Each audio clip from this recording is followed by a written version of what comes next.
con cache. Eli se on tämmönen lisuke, sopii moneen ruokaan. Siinä on vähän tomaattia ja valkosipulaa ja tämmöstä kaikkea. Mutta jos me tehdään niin, että sä sit vaikka tomaatit aluksi, niin mä aloitan tällä valkosipulalla.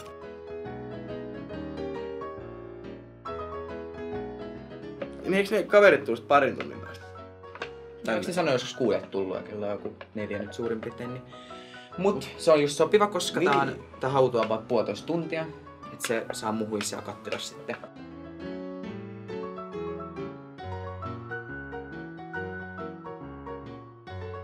Täällä on vähän nirson puolisemmille. Sitten on hampurilaiset. Ja sitten laitetaan sinne con cachea väliin, koska sopii myös sinne.